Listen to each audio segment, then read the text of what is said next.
Good afternoon. Please remain upstanding. Sorry about my voice. Stop laughing, Councillor Blackburn, thank you. But please remain standing while we have prayers. Reverend Cox. Thank you very much. In the light of both recent events and this time of the year, the readings are, I think, self-explanatory. When they'd finished praying, Jesus left with his disciples and crossed the Kidron Valley. On the other side there was an olive grove, and he and his disciples went into it. Now Judas, who betrayed him, knew the place because Jesus had often met there with his disciples. So Judas came to the grove, guiding a detachment of soldiers and some officials from the chief priests and the Pharisees. They were carrying torches, lanterns, and weapons. Jesus, knowing all that was going to happen to him, went out and asked them, "Who is it you want?" "Jesus of Nazareth," they replied. "I am he," Jesus said, and Judas the traitor was standing there with them. When Jesus said, "I am he," they drew back and fell to the ground. Again he asked them, "Who is it you want?" And they said, "Jesus of Nazareth." "I told you that I am he," Jesus answered. "If you are looking for me, then let these men go." This happened so the words that he had spoken would be fulfilled. "I have not lost one of those you gave me." Then Simon Peter, who had a sword, drew it and struck the high priest's servant, cutting off his right ear. The servant's name was Malchus. Jesus commanded Peter, "Put your sword away. Shall I not drink the cup that the Father has given me?" This is the word of the Lord. Thanks be to God. Almighty and everlasting God, who in your tender love towards mankind sent your Son, our Saviour Jesus Christ, to take upon him our flesh and to suffer death upon the cross, grant that we may follow the example of his patience and humility, and also be made partakers of his resurrection, through Jesus Christ our Lord. Amen. And so we say together the Lord's Prayer, those who are able. Our Father, who art in heaven, hallowed be thy name. Thy kingdom come, thy will be done, on earth as it is in heaven. Give us this day our daily bread, and forgive us our trespasses, as we forgive those who trespass against us. And lead us not into temptation, but deliver us from evil. For thine is the kingdom, the power, and the glory, for ever and ever. Amen. Thank you, Reverend Cox. Please be seated.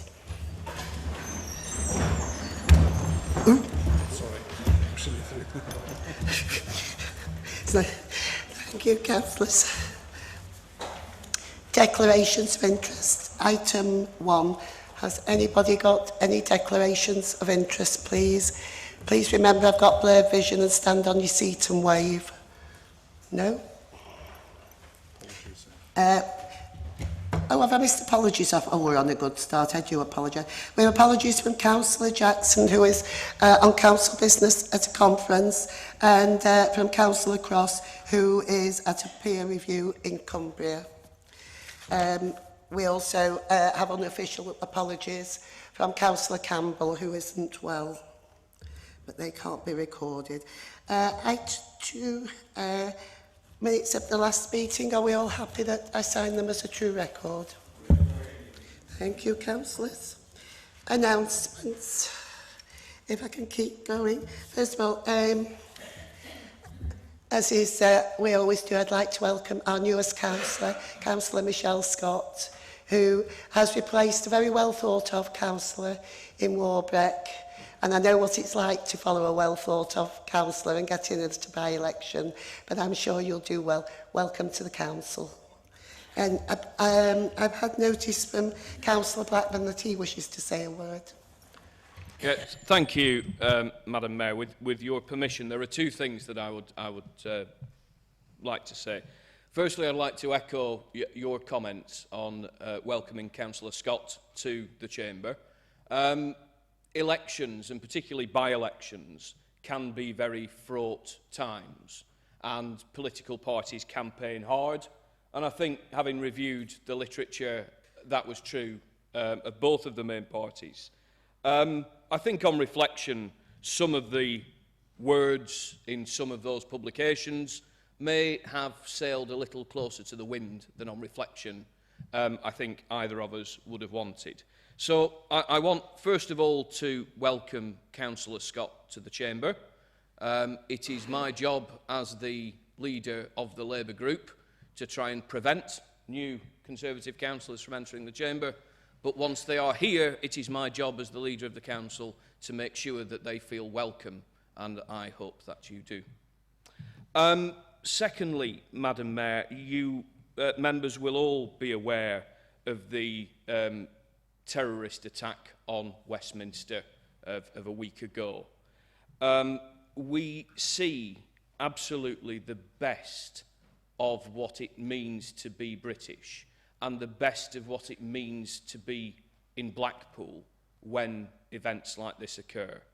I have had huge cross-party support, both within this chamber and from our respective members of Parliament, for the way in which we have sought to pay tribute to the victims of that attack, and of course especially the police officer who was killed in the line of duty. I want to thank everybody who was able to be present for the very short notice minute silence that we were able to hold. The flag was lowered on the town hall, and Blackpool Tower was dimmed, was turned off in fact on the night of the attack, but was lit in red, white and blue the following day, which I think is an absolutely appropriate tribute and symbol of the view that we all hold in this chamber and indeed in the town, that these people cannot and will not win, because we will not let them. Thank you, Madam Mayor. Here, here. Thank you, Councillor Blackburn. Councillor Williams. Have you given notice that you wanted to speak? I did before the meeting, not now. What I've stuck to is only I've been given notice, but I'm sure if you want to say something, you'll find somewhere on the agenda you can slip it in. Okay? Thank you. Right, if we move on now to the next. We're having a change of deputy mayor next year. The mayor-elect, Councillor Ian Coleman, has announced that Councillor Gary Coleman will be the deputy mayor next year. Congratulations, Gary. He's taking it over, slowly but surely. Wait till the year after. Item 4, executive reports. The Leader of the Council, Councillor Blackburn, pages 9 to 12. Thank you, Madam Mayor. Happy to present my report and to answer any questions on it. Right. Excuse me, thank you. Didn't bring the thing in. Right, any questions or comments? Page 9. It's, who said yes? Councillor Mrs. Callow. Councillor Mrs. Callow, yes. Thank you, Madam Mayor.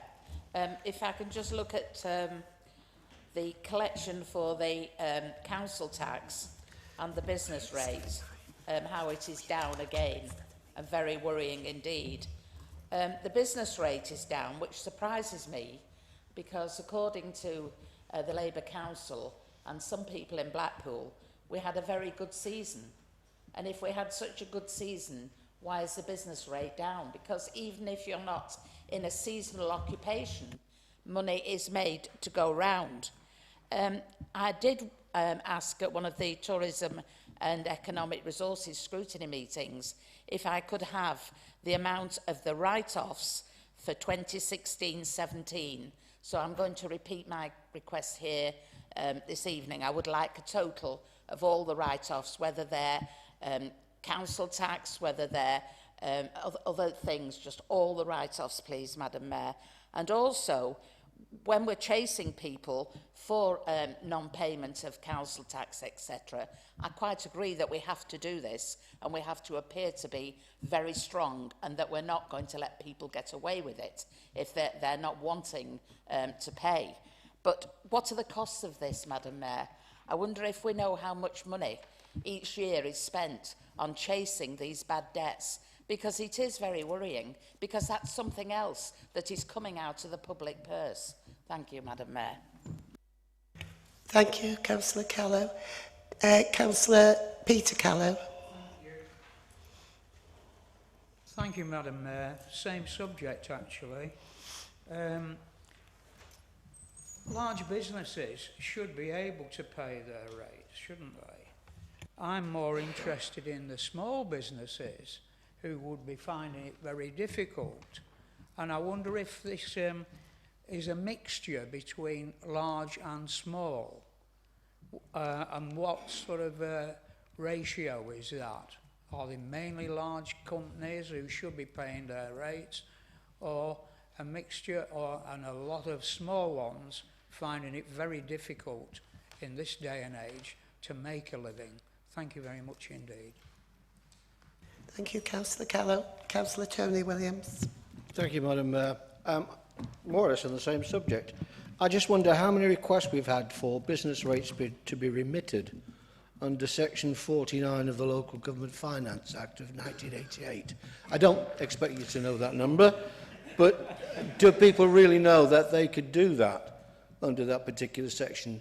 The smaller businesses, Councillor Callow has just pointed out, are suffering more from this, and this is intended, Section 49, to help those whose income or livelihood may be affected. Thank you, Councillor Williams. Anything more on page 9? No? Page 10? Councillor Clapham. Thank you.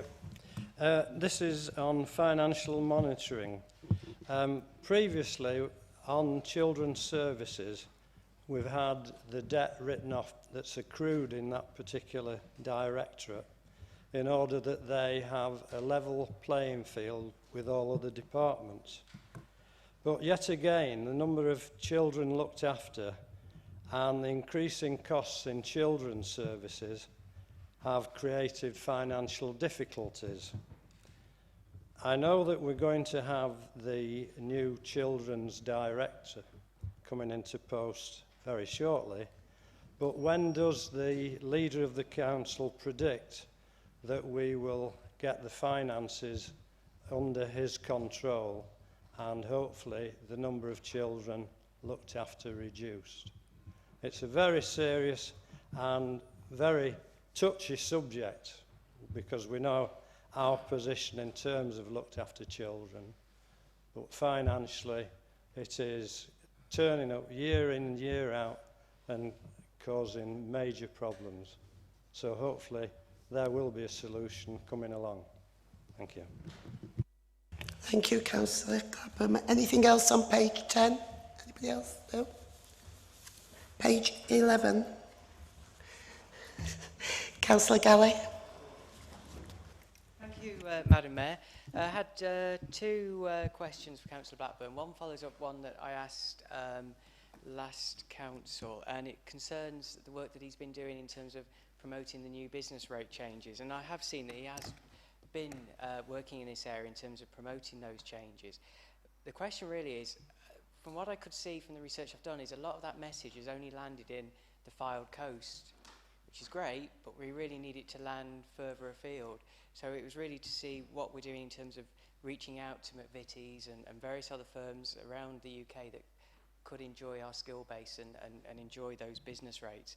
And the second question is regards the council tax section, which talks about the new promotion on electronic media. I just wondered in terms of direct debits.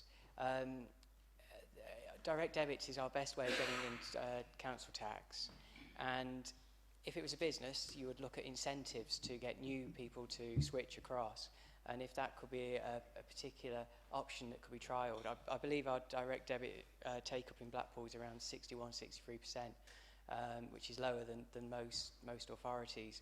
So if there is any options that could be taken up to see people take up those direct debits. Thank you, Madam Mayor. Thank you, Councillor Galley. Councillor Maxine Callow. Thank you, Madam Mayor. Regarding the Blackpool Airport Enterprise Zone, I see here that we've received £50,000 from the local government, DCLG, to support production of the master plan, which is very welcome. But it continues to say here that we hope to have appointed appropriate consultants by the end of March. I wondered if the leader could tell us how much is going to be spent just on the consultants. Thank you, Madam Mayor. Thank you, Councillor Callow. Anything else on page 11? Pardon? Well, we have got page 12. Any questions or comments on page? Yes, there are. Councillor Maxine Callow. Thank you, Madam Mayor. At the last council meeting, I did mention to the leader that I was concerned about the Yates' site here in Talbot Square. I read further on in the agenda that hopefully work is going to start by the end of May, and this is very welcome indeed. But when I suggested to him that we could put a 215 on this because of the state of the site, he did tell me I couldn't put one on a hole in the ground. But I just wondered if we could put one on the hoardings that people are fly posting on there, and it is a mess. And even if work does start on this site, if those fly posters are still there and we're coming into the season, they don't look very good at all. And also I mentioned about the old Harry Ramsden site on the promenade that stood empty all last season and all this winter. Not a very appetising sight at all. And I wondered if anybody had come along who wants to develop that site, or if we're perhaps, you know, going to reopen it for something else early in the season. I do hope so, because it is in a very prominent position, and you know, it is very worrying to see it there. Thank you. Thank you. Councillor Peter Callow. Thank you, Madam Mayor. Page 12 again, of course. I recently saw Councillor Blackburn on television. I didn't put it on purpose to see him, but he was there boasting about the excellent way you run the car parks in Blackpool. Yeah? What about the fiasco of the Devonshire Road car park? Surely you aren't suffering from amnesia over this one. The fact of the matter is, it cost 150,000 to set up. You'd be lucky if you saw 6 cars on that car park at the time. The council taxpayers are had to foot the bill, not this council, the council taxpayers of the town. And here you are saying how good you are. They also had to pay 30,000 a year rent on top of everything else. What a fiasco, and how can you go on television and say how wonderful you are at running car parks? Thank you. Thank you, Councillor Callow. Are there any more questions or comments? Councillor Taylor, Ivan Taylor. Yeah, thank you very much. Madam Mayor, I wanted to express my concern and worry to what I understand the situation now is with regard to the combined authority. There is some now question about whether that may or go ahead, with all the advantages that would bring to Blackpool, and particularly, of course, with the devolution deals, which everyone else is getting, which would have brought millions here, well, hopefully will still do. And most importantly, in terms of devolution, the number one request from this council, which is to a... Are you still on page 12? I thought you were doing any other items. Well, those other items weren't on page 12. I'll start again then. All right, okay, Mr.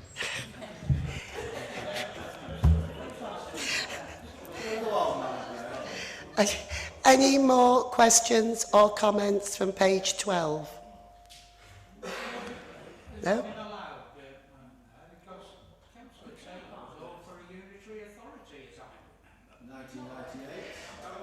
If there's no further questions or comments from page 12, are there any general questions or comments? Councillor Tony Williams.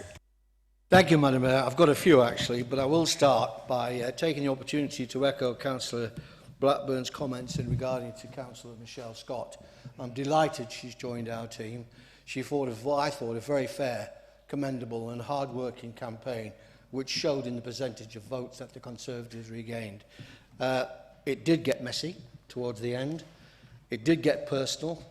And unfortunately, there may be some formality in regard to those complaints, which I believe we had more complaints for this particular by-election than any other. But that's Councillor Scott's own decision to make, and she will be advised on that. The first of the general comments is in regard to when did we get the bright idea to spend £2 million refurbing the municipal buildings here to take in tenants that are paying £220,000 a year rent, which means we won't even get our money back for 10 years. We won't even start to make a profit till the 11th year. And I know it's all good social stuff, and I know it's all good about moving the job centre, but have you thought about the congestion of people on that pavement now? And a question that I was going to bring up to Councillor Campbell, but she's not here, about this. Well, I'll bring it in at this because it's relevant. It's going to bring more people standing outside Customer First. And if you're seeing the amount of cigarette ends that are down there, our traffic police would have a fortune. They'd have a payday. Instead of one woman getting an £80 fine for something which she shouldn't have done, we don't seem to be patrolling that effort. If you want to walk around now, you'll see them there. The second one, Madam Mayor, is the museum seems to be shrinking every day. And it's certainly, I don't think, stacking up to be anywhere near what it was supposed to be in the first place. I'm worried about the cost so far. It's cost over £500,000 so far. Not a brick been laid, not a piece of furniture been moved in. How much is it going to impact on the punk festivals, the pigeon fanciers, the dance festival where merchandise is sold in the round? It's going to have a serious effect. And I don't think this is going to be a multi-visit attraction. This is a one-off. You'll go once and you won't go back. So how can we justify spending this amount of money on an attraction which is a non-attraction? It isn't going to work. And the final thing, I was delighted to read today that, or yesterday in fact, East Hampstead are actually reducing their council tax for the second year running.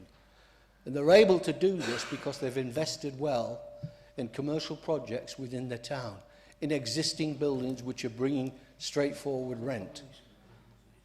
They'd hope eventually to be a zero council tax county. And I wonder what we can learn from them and what they've done in terms of real investment and real well, it's East Hampshire, which is a county. And I just wondered, was it because they're a Conservative council that they're able to do this? Must be. Must be the reason why, but surely we can learn from it. Thank you, Madam Mayor. Thank you, Councillor Williams. Councillor Galley. Thank you, Madam Mayor. That's great. Follow up a point that Councillor Williams made about the museum. I asked a question some time ago about the business plan for the museum. My worry is that we'll be left with something that the council taxpayer will have to support and subsidise as the novelty wears off and we get into year 2 and year 3 and the hard grind of delivering an entertainment venue. So I'd really like to see if we can have access to a business plan which will give us the points, which will tell us what the break-even points are, what sort of pricing is going to be involved, because without that sort of level of scrutiny, I believe we're going to get something that's going to really be a chain around our ankles. There's only about half a minute remaining. Can I rush you along, please? Sorry? There's only half a minute remaining. We've nearly had the 15 minutes. All right, thank you, Madam Mayor.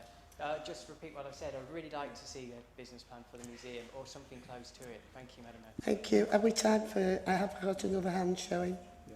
Councillor Ivan Taylor. As I was saying, Madam Mayor, I do have serious concerns about what I understand and read about the prospects now for a combined authority. Not only in losing the advantages of such a combined authority as far as this council is concerned, but more particularly the millions that would have come in, and hopefully will still come in the devolution deals with other places are getting, and in particular the main item as far as our devolution packages. I'm sorry, we've got to the end of the 15 minutes. I'll give you a couple of sentences to close. Ridiculous. Madam Mayor, if I may, I'm looking across the chamber. I think a number of other members might want to speak. Can I move an extension of 10 minutes? Yeah, 10 minutes? Yeah, thank you. We all agreed. Okay, well done. Councillor Taylor, off you go. I couldn't have organised it better. As I was saying, I seriously regret the fact that there is a danger to the combined authority being created, and also the devolution deal, which of course, apart from the millions of pounds we would get from such a deal, it also includes a local reform of housing benefit, and housing benefit handing it over to this local authority to control in a way which would have a real effect in terms of improving properties and behaviour and so on and so forth. So I think that that's really a great pity that if that isn't now to happen, and I would like to hope that we will still fight on and still try to get that. It also worries me that the position and the force of that argument might be being undermined here on the Fylde Coast. I know that Wire Council have kept away from this. There's talk about Fylde doing the same thing. But even worse, I understand, and Councillor Williams will correct me if I'm wrong, that he's been part of such a campaign to undermine the prospects. Now, I simply do not understand why. There seems to be a myth that this would take away powers from this council and put it in some other great super body. There would be no transfer of powers from this authority under these proposals. Had there been, I would have been the greatest opponent of it, because I spent a good half of my time of 10 years as leader of this council getting away from Lancashire Council and super body, but this does not do that at all. And if there's any political worries about this, I find that very surprising, because although the councils in Lancashire are currently Labour, and I hope that they will stay like that. If you go back 10 years, we didn't control a single council. So the idea of setting up a socialist super authority is, of course, absolute nonsense. And I do hope that even now at this late stage, we can come together. Elsewhere, other authorities have got a joint party approach, an all-political approach, because they recognise it in the interests of their people, whether they're Conservative, Labour or whatever, that it is a good idea and will bring huge benefits to their authorities. What a tragedy if, in fact, this doesn't happen. Partly, and you will have to take the responsibility for it. I'm interrupting you again, Councillor Taylor. Your 3 minutes are up this time. Thank you very much for my free efforts. Thank you very much. Councillor Singleton. Thank you, Madam Mayor. As a woman, I was absolutely appalled to read a national newspaper the other day about Tilsley Conservative Club's treatment of their women members. Not only did they, as late as November 2015, vote to ban women from serving on the executive committee, but they also subjected them to a barrage of abuse and sexism. I hope everyone here, including members as opposite, are united in condemning this sort of behaviour that has no place whatsoever in the 21st century, and agree that this is not the kind of national press attention Blackpool needs. Thank you, Madam Mayor. Thank you, Councillor Singleton. Councillor Peter Callow.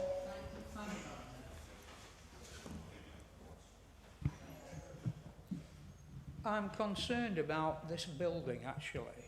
We're going to have people signing on. We've got the police, coroner, and I fear that we're working towards a day when the councillors will be kicked out of this building and it will cease to be our town hall. This seems to be Labour's plan, and they're heading right in that direction. I can see Councillor Blackburn, no, but that's the way. Come back, let's have our town hall back. Thank you. Thank you, Councillor Callow. Any further questions or comments? Well, you have a lot to reply to, so over to you, Councillor Blackburn. Constitutionally, I'm sure, Madam Mayor, that there ought to be a facility whereby if we've extended the amount of time for people to ask questions, we ought to extend the amount of time for the person who's trying to answer them in which to answer them. And if that needs a rule change, perhaps we should change that at annual council. But I will try and get through them, because there are some very... We can do it now, Councillor Blackburn. Okay. We can extend it, but we'll see how you go. Right, thank you. who says you can't change things in local government. That was what they call leadership in action. You should all be very proud of yourselves. Right, because there's some silly questions in there, but there's some very good questions as well that deserve an answer. Councillor Mrs Callow, yeah, I mean, council tax collection rates, absolutely, it's a concern when they fall. I think our conversations on this, both in here and in scrutiny, have been fairly consistent about the fact that the more demands we put on the system, so the very act of raising council tax means that you're going to collect less of it because people will try and evade it that little bit more when you increase it. Remember, of course, that the council tax rates that we're looking at now are under the old system of council tax reduction, which we changed in this year's budget. And we changed those, if you recall, in this year's budget because we knew that collection rates in that respect, for that part of council tax payments, were lower than they should have been, which is why we've tried to adapt a more nuanced approach in this year's scheme. We don't let people get away with it. We do pursue people. I will get you some information about the costs of collection within that. I can tell you that when it gets to the sort of hard end, you know, once we've been to court and we have to engage the bailiffs are engaged on essentially a no-win, no-fee basis. So whatever they recover, we get some of it and they get some of it. I can't tell you off the top of my head how that breaks down, but I will get it for you. Councillor Callow, I share your concerns about business rate non-payment, as I share Councillor Mrs Callow's concerns about council tax non-payment. I do think sometimes it's peculiar, and I'm not suggesting, Madam Mayor, for one moment, that either of the councillors Callow are doing this, but I do sometimes see in the media and elsewhere that there is an emphasis on the council's failure to collect rather than on the council taxpayers' failure to pay. And I think there is a responsibility upon council taxpayers to pay, and I think there's a responsibility upon businesses to pay their business rates as well. Yes, the council has a role in collection, but it is important that they accept that responsibility and they step up to the mark. The good news for Councillor Callow is that business rates, of course, by and large, are coming down this year on an average in Blackpool of almost 18%, although that will vary, and no doubt I will now start receiving emails from people to tell me that their business rates aren't going down by exactly 18%. Councillor Williams, we do get requests to defer or remit business rates. It does require, as he obviously knows, because he never asks me a question unless he already knows the answer, that it requires some evidence on behalf of the business who's making the application. I will get you the figures. Unfortunately, the Finance Director is on a bit of extended leave at the moment, so it might be a couple of weeks before I can do that. Councillor Clapham, I can assure you that finances are already under control within the Children's Services Directorate. I met only yesterday with the interim Director of Children's Services, and although in the past 2 weeks, as I'm sure Councillor Kane will report, the numbers have not come down as we would like, some of the financial packages which had previously been agreed are being reviewed and actively reviewed. And the interim director has meetings every fortnight at which she goes through, I think it's the top 30 most expensive placements, and tasks members of staff with renegotiating that package and making sure that we're getting value for money. So that work is underway. I am confident in a way that I have not been confident, I don't think, since I got this job, that we've got a team of people now who are absolutely all over this. That is not a criticism of previous post holders, but it is a recognition of the fact that I think we've got the right kind of team coming into place, and I hope that later on the agenda, when we appoint Diane Booth, when you've all met her and seen the way in which she will work, which is very similar to the way that Ganny Martins, our interim director, works, that you will share the confidence that I have, that this, which is by far and away the single most difficult issue that we as a council face and are likely to face, that there is a plan. And I am reassured that there is a plan.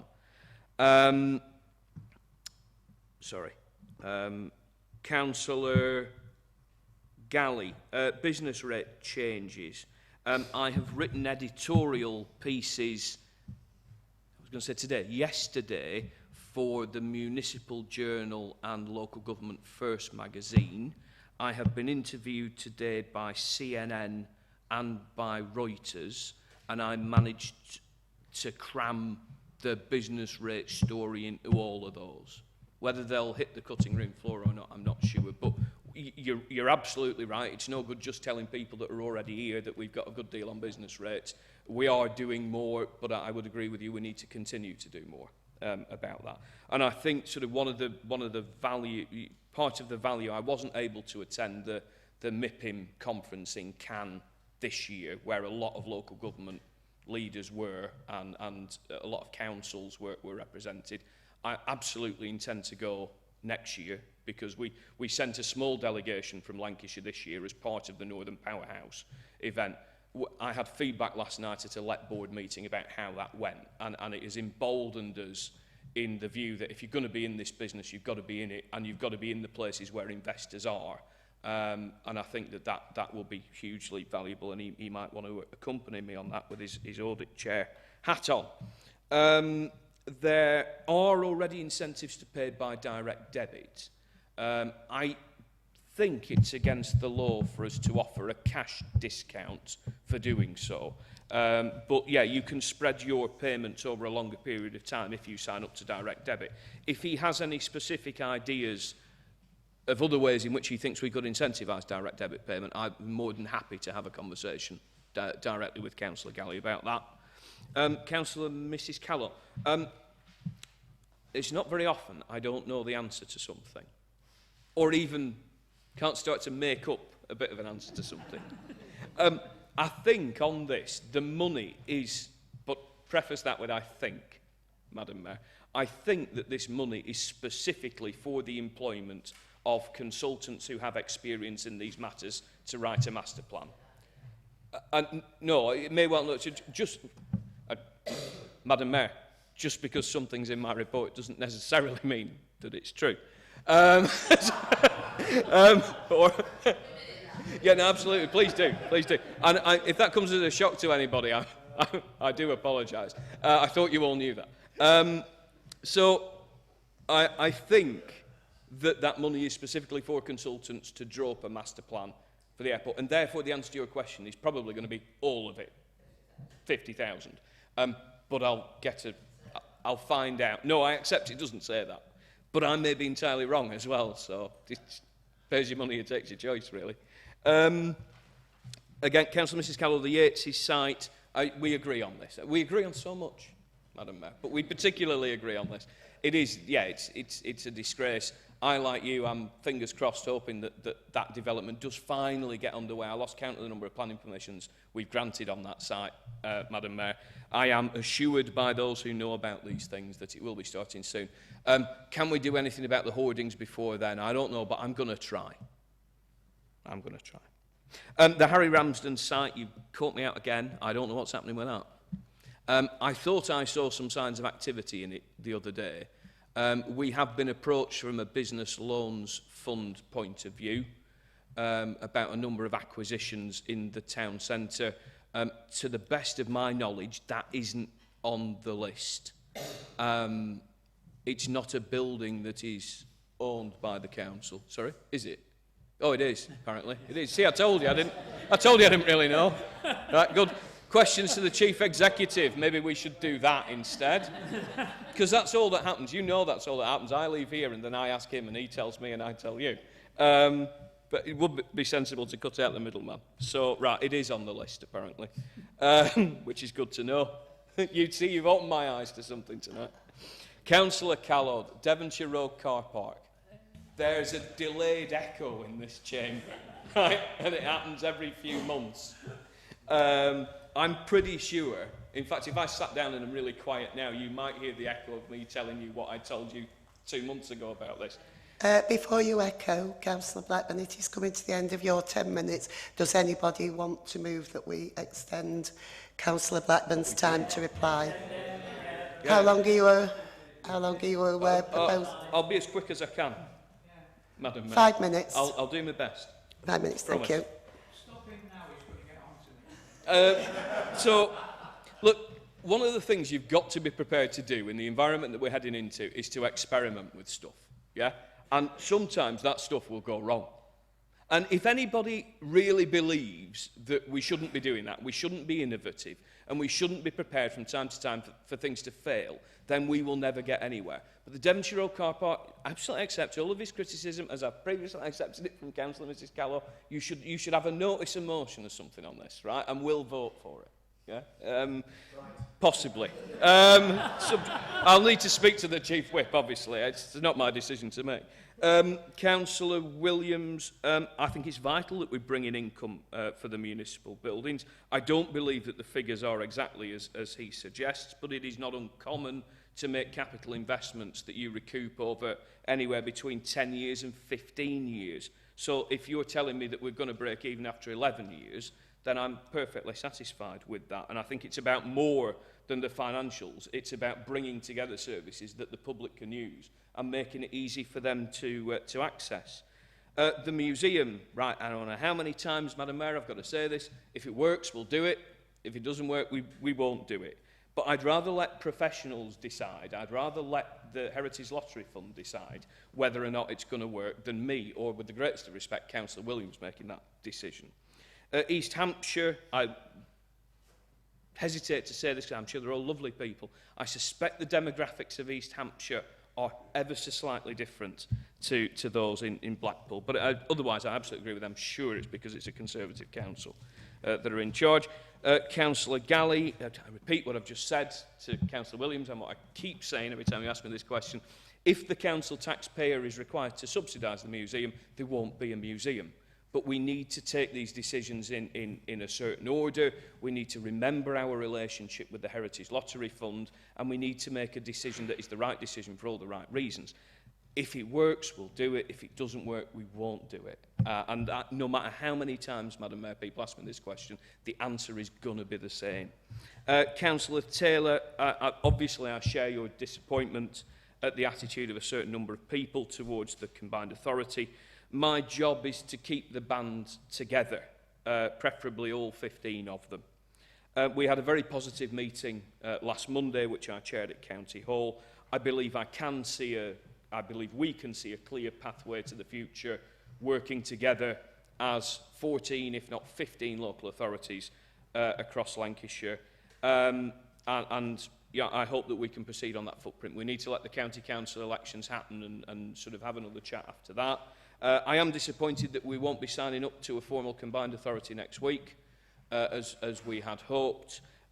The elected mayors of Greater Manchester and Merseyside will be in place in 6 weeks' time, and they will have the power to walk up Downing Street and carve up the government's industrial strategy and the northern powerhouse between Greater Manchester and Merseyside. And I think it's deeply disappointing that we will not have somebody in a similar position to protect and defend Lancashire's interests. But for as long as I am asked to chair that group of council leaders, I will continue to try and make that case for Lancashire and for Blackpool as a very important part of Lancashire. Councillor Singleton, I absolutely share your concerns about the issues at Tilsley Conservative Club. I hope they are echoed across the chamber. There are more women on Blackpool Council today than there have ever been before. There are more women in the Labour group than there have ever been before, and I'm delighted that our Cabinet and our Cabinet assistants are gender balanced for the first time in the history of this council, and for as long as I remain leader, I intend to make sure that it stays that way. We have done much, Madam Mayor, but there is much more to do. We need more women in this chamber. We need more women in senior positions, and I'm very committed to make sure that that happens. I am delighted, Madam Mayor, to end on Councillor Callow's question about the secret socialist plan to do something terrible to the town hall. I cannot imagine why he thinks that I am unhappy with a situation whereby he's in here and I'm up the road. That works perfectly for me. I thought it worked perfectly for him. If he wants to be closer, I can see what we can do. We have absolutely no plans to desert the town hall, I can assure you. Councillor Kane has an office upstairs, which is a lovely office. I won't tell you why he's blanked out of the window, but he has a base here. As do many members, I enjoy having a number of meetings here myself. We will continue to do that. There is no plan C, or if there is, it's that secret that I don't know about it, Councillor Callow. Thank you, Madam Mayor. Thank you, Councillor Blackburn. Don't get comfortable because, of course, as I said earlier, Councillor Campbell isn't well. So the Deputy Leader of the Council's report will be presented by Councillor Blackburn. Thank you, Madam Mayor. And I didn't really think this through when I said you really don't look well. I think you should go home. Happy to present Councillor Campbell's report, Madam Mayor, and I will endeavour to answer questions. But bearing in mind that Councillor Mrs Callow has asked me 2 questions about my own portfolio that I couldn't answer. Don't get your hopes up. Thank you, Councillor Blackburn. Any comments or questions on page 13? Page 14, Councillor Peter Callow. Thank you. I thought the leader of the council had just collapsed then or something. No, you didn't. I'm interested in the Plymouth Road Bridge and the fact that it says here that £1 million of the overall cost of 6.1 million is being met by Network Rail. Is that a fair split, in your opinion? Shouldn't it be more even than that? Because obviously they gain out of that as well as us. Okay. Thank you. Thank you, Councillor Callow. Any further questions or comments? Councillor Tony Williams. Thank you, Madam Mayor. Under the condition that, of course, Councillor Campbell's not feeling well, we weren't going to ask too many questions, but I do realise that some of these topics won't appear on the next report. And it was about the Plymouth Road, and specifically Plymouth Road roundabout. If you remember, when Councillor Jones was here, there was a lot of sort of argument whether it worked with traffic lights or whether it worked without traffic lights. And I understand that's now been reviewed and looked at. To my mind, having used it quite frequently, without traffic lights was better. And I just wondered what the final outcome would be of that review. Thank you.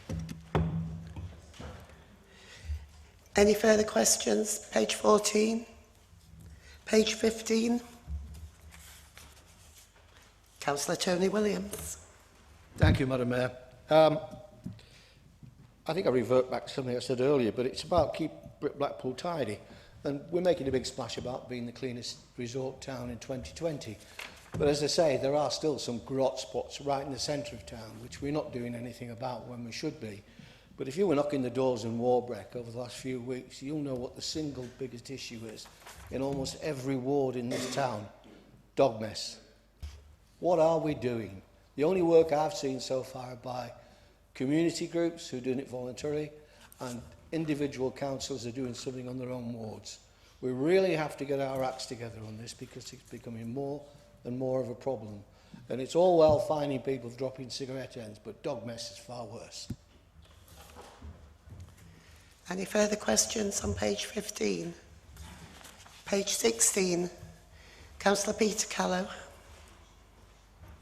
Thank you, Madam Mayor. It's the item about begging and street drinkers. It's being said here that 2 individuals have been prosecuted and received criminal behaviour orders.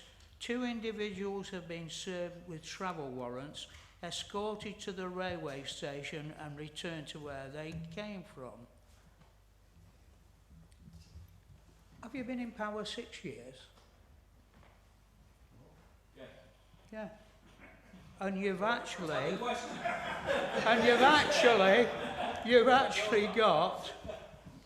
you've served two things on people.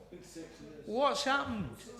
We actually We actually cleaned up the beggars in this town when we were in power, and the street drinkers, and there they are now. And you've got this wonderful record. 2 individuals have been prosecuted. You must be proud of that, surely, in 6 years. What an effort you've made. And the other ones you put on trains, they can come back on the same train that they went down on, can't they? They'll be back here before you get back to Bickerstaff. Thank you. Councillor Maxine Callow. Thank you, Madam Mayor. It's the same subject. It's begging in the streets, which is getting worse. And in fact, in the last week, I've counted on at least 2 occasions some individual begging outside Bickerstaff House. Now, can you believe that?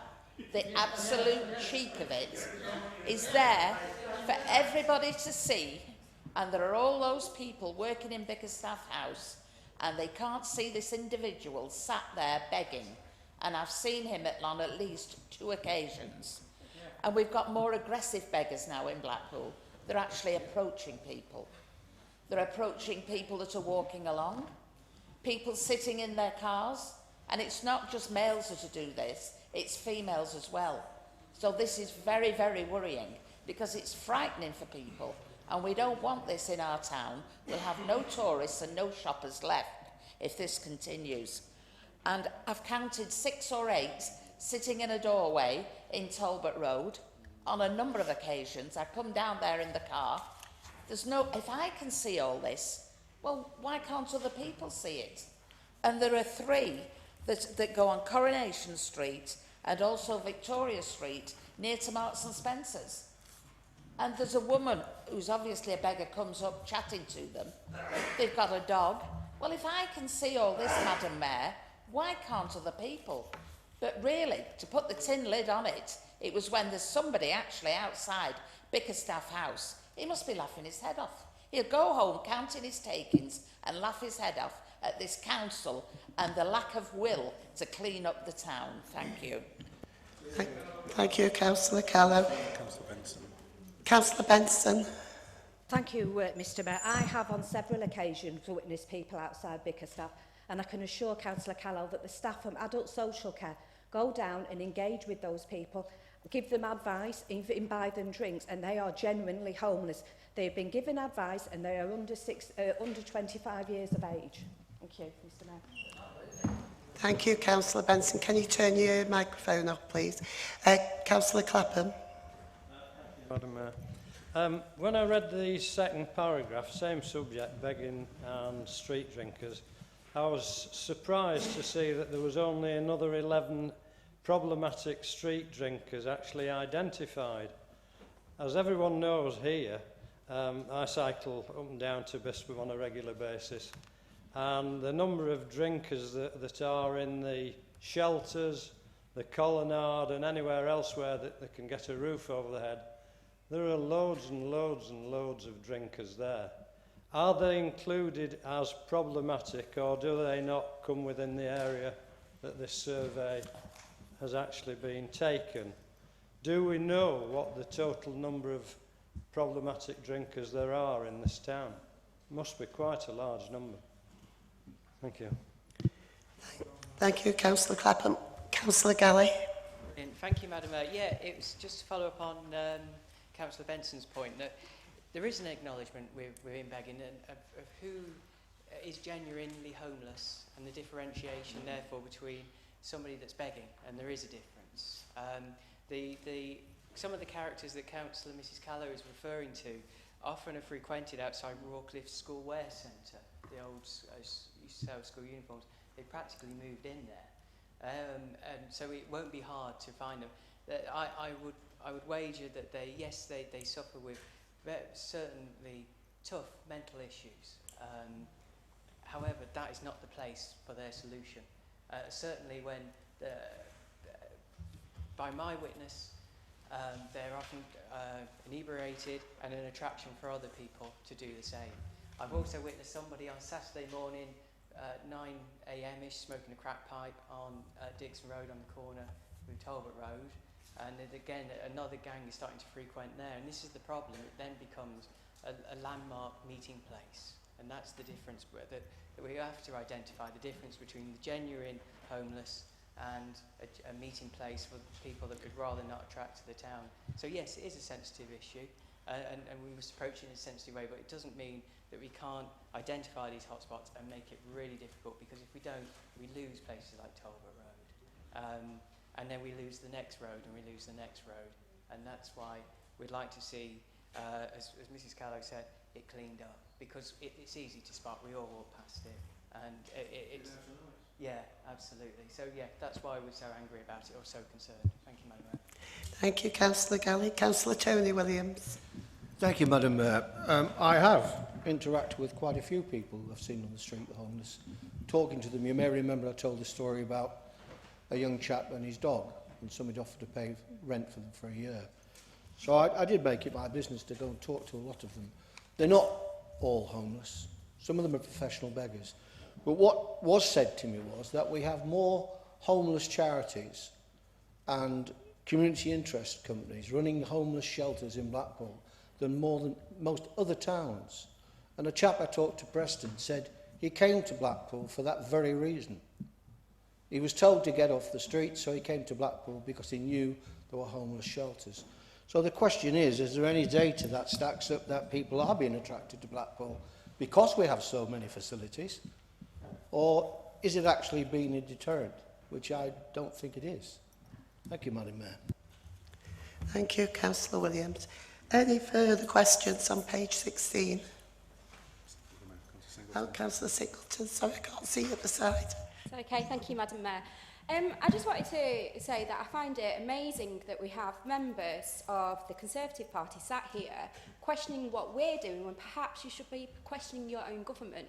There's a reason that there's a lot of people out on the streets is because they've had their benefits cut. It's not us that's cut their benefits, it's your government, so perhaps you look at your own party before putting the blame on us. Thank you, councillors. Any further questions? I'll skip page 17 because it's a continuation. I'm speaking, thank you, councillors. I'll skip page 17 as it's a continuation of the list started on page 16. So any questions or comments on page 18?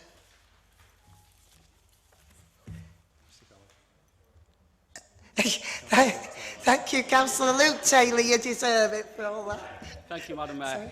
It's a comment on the library service. I think it's great that we're even in a position to discuss how we move all 8 of our libraries into the 21st century, whilst other councils all over the country are having to close theirs. It's an even greater achievement when you consider that this Labour Council have done so in the face of hundreds of millions of pounds of cuts placed on Blackpool by this Tory government. Thank you. Thank you, Councillor Taylor. Councillor Galley. Thank you, Madam Mayor. Again, I just wanted to follow a point that Councillor Mrs Callow made in the last meeting. It regards, where am I?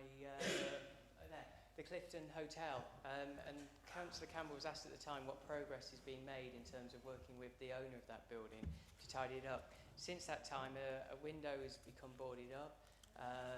There are increasingly large cracks in that building. So I just wondered if there's been any progress in terms of conversations with the landlord. Thank you. Thank you, Councillor Galley. Anybody else? No? Page 19, questions. Councillor Maxine Callow. Thank you, Madam Mayor. It's regarding the planning peer review and the last but one sentence where it said there will be providing more targeted support for elected members. Now, there's been somebody, well, a company, sniffing around on Norbrake Ward, wanting to build some houses. This has been a hot potato, this land, for at least the last 20 years. And we were told by a planning officer at a very late stage about this company, and I feel that we were only included in on this because this company were going to go out for a public consultation with the residents. So I suppose then the officers concerned felt that they had to include the councillors. This is very worrying. And when we question the officers why the councillors weren't included in with this, seeing that these talks have been progressing or appeared to have been moving along for 2 or 3 months, we were told it was private. We were told it was private. So it's not just the councillors on Norbreck that are involved, it's the ones at Ankersholm, because this land actually faces their ward and impinges on some of their amenities. This land is well known for flooding. We're very, very concerned about how this has happened behind our backs. It's absolutely appalling. It's supposed to be a transparent council. We're supposed to engage people. And this has been going on without a whisper at all to the councillors concerned because they claimed it was private. What did they think we were going to do? If they'd come to us and said this is confidential, that would have been the end of the matter. But I am very worried and I'm concerned, Madam Mayor, if anything else is going on in the town and they're not including the councillors. Because what can we say to our constituents? And we say we knew nothing about it, nobody told us. They must have thought that we'd fallen asleep on the back row or something. And I am very, very worried about this. So I welcome this, that councillors are going to be more engaged in what is going on, not just on the wards, but actually in the town itself. Thank you. Thank you, Councillor Callow. Councillor Tony Williams. Thank you, Madam Mayor. Around the same subject on this peer review, I share the concerns, obviously, with my colleague, Councillor Callow, but the way I saw the PowerPoint presentation, which was given to me, I had a different worry. I think it's no secret, Madam Mayor, the Chief Exec knows and other senior officers, that I'm not happy at all with the inconsistency that seems to be happening in our planning system. And I've actually called in the media for a scrapping of our planning committee because I think it was getting too political. The report I've seen on the peer review would tend to me to think that it's going to get more political, that in fact we could do away with it completely. That would be sad, but I would like to see a change in its system, and I would like to see some independent members brought onto the board that represent the rest of the town, so that it isn't politically minded, that it isn't politically driven, and that it's a fairer and equal system. Thank you, Madam Mayor. Thank you, Councillor Williams. We're not totally through this and we're at the end of the 15 minutes. Does anybody wish it to be extended? Are you all in agreement? Further 10 minutes of questions. Councillor Lynn Williams. Thank you, Madam Mayor. It was just in relation to Councillor Williams' last point, in relation to some kind of allegation that the Planning Committee is political. Councillor Stansfield himself spoke to the peer review as part of the peer review process and confirmed that none of the decisions, as far as he was concerned, were political. Thank you. Thank you, Councillor Williams. Any further questions on page 19? Page 20. Councillor Wright. Thank you, Madam Mayor. I just wonder if Madam Mayor will agree with me regarding the item on homeless reduction, trailblazer, great, that our team here have done wonderful work to actually attract £600,000 worth of funding for homeless prevention, and they're actually have done this on behalf of Wire and Fylde. So it just goes to show we can work together. And I just would like to send congratulations to our staff in securing this amount of money for that purpose. Thank you, Councillor Wright. Any further questions? On page, sorry, your voice is totally going. Page 20.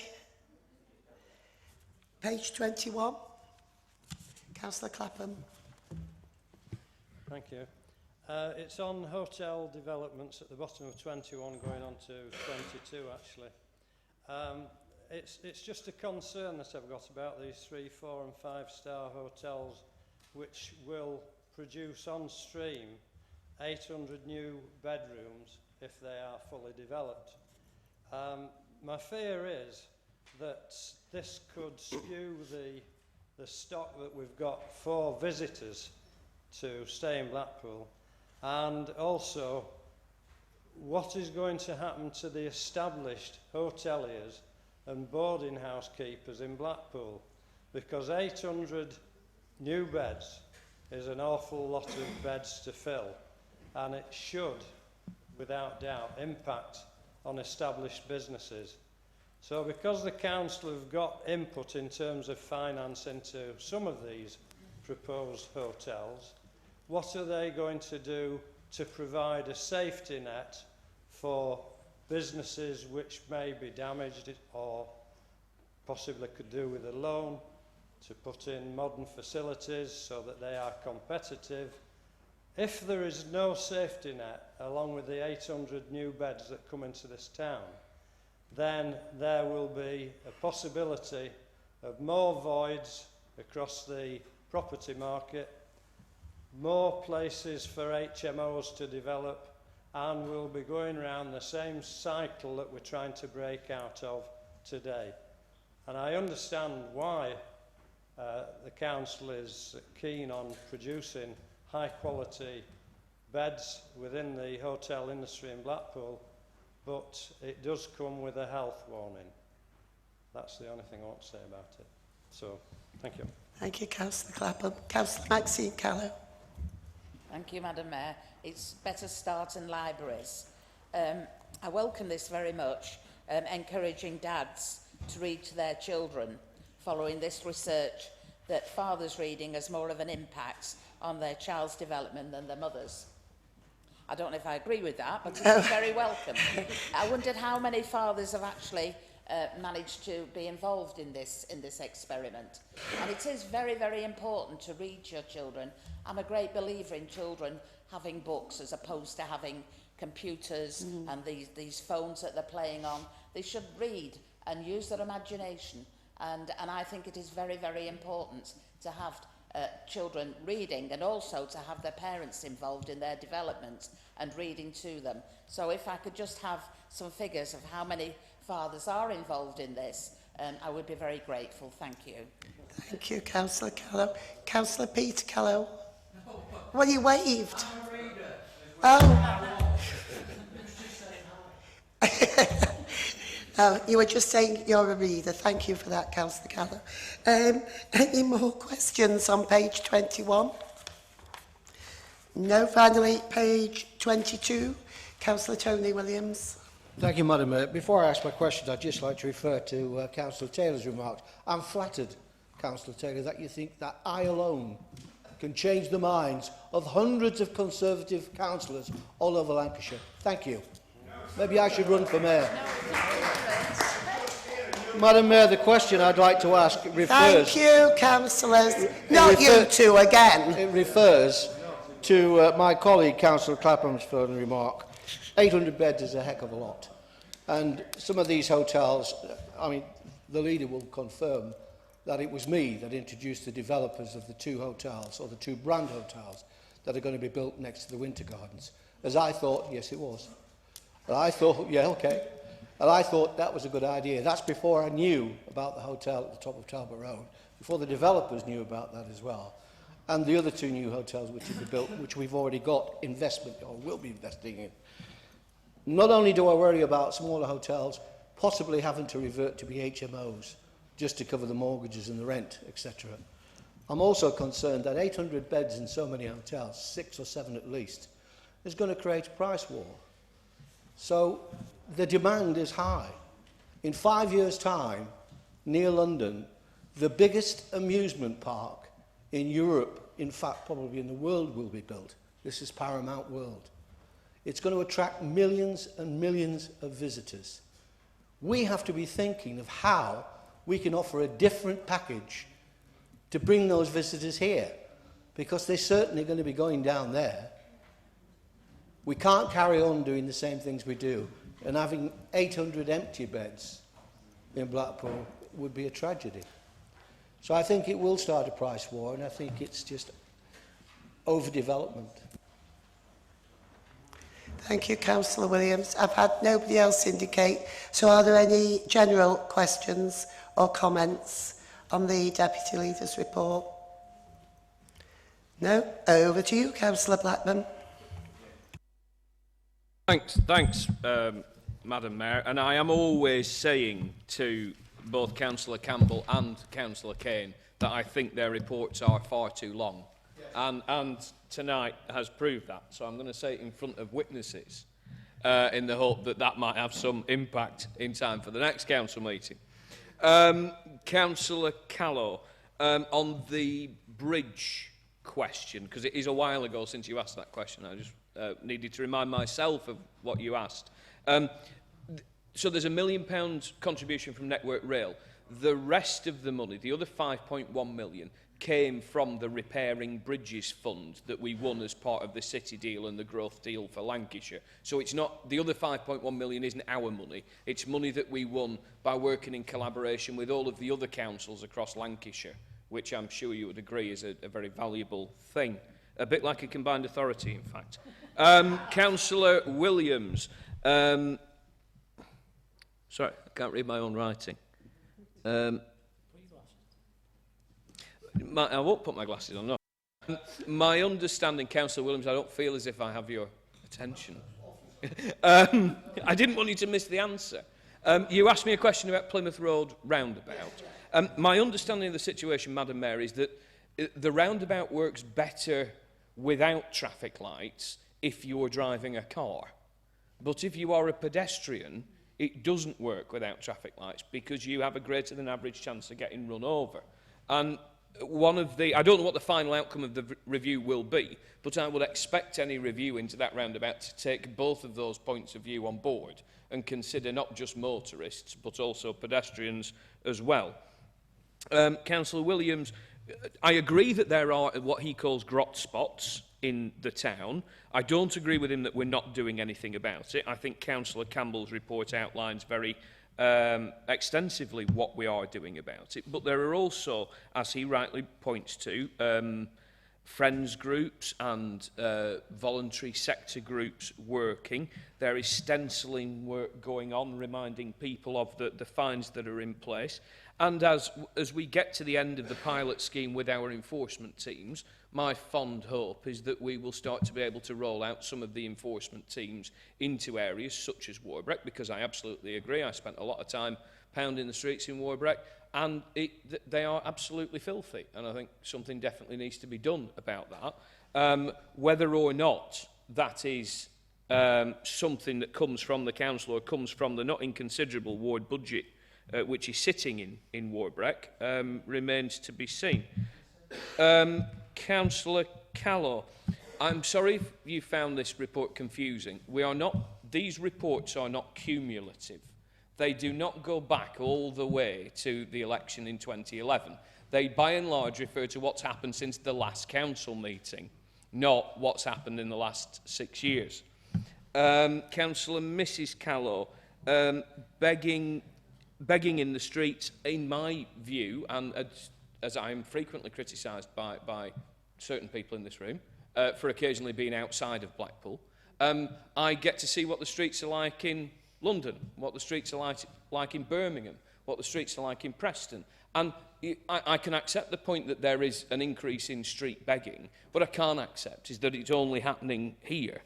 But I do think the answer to her question is actually in the report. Again, Councillor Campbell's report sets out at length what we are doing.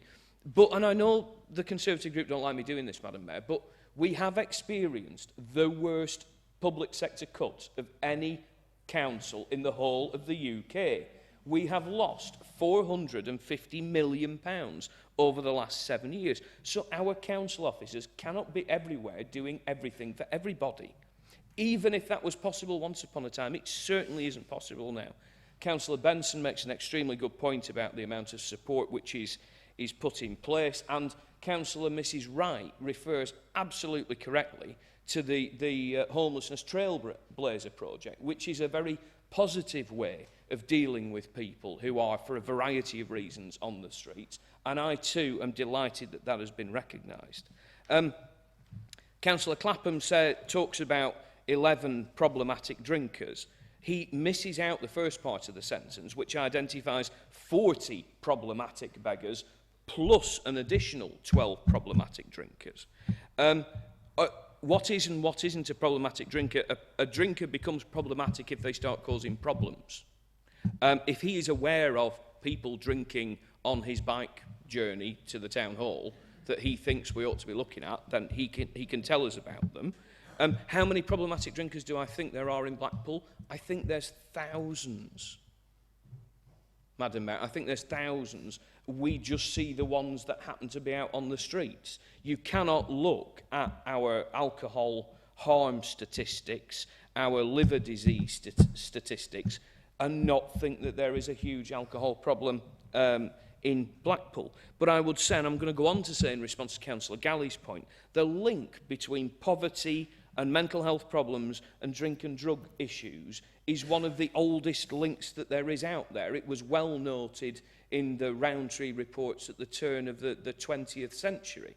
You know, the reports by the booths on this as well. So this isn't news. Councillor Williams, I think the other thing I'd say on this, Madam Mayor, is apart from the sentiment that they cleaned up Blackpool, and apart from the sentiment that they would clean up Blackpool, I am waiting at every meeting for the Conservative group to tell us how they think they did that, or how they think they do it in the future. Because I can find no detail in there. I cannot find anybody telling us how we should be doing this differently, what they would do differently if they were here. And I really do look forward to that happy moment occurring. Because you know what, we might just agree with them and we might just do it. Councillor Williams, what is attracting people to Blackpool?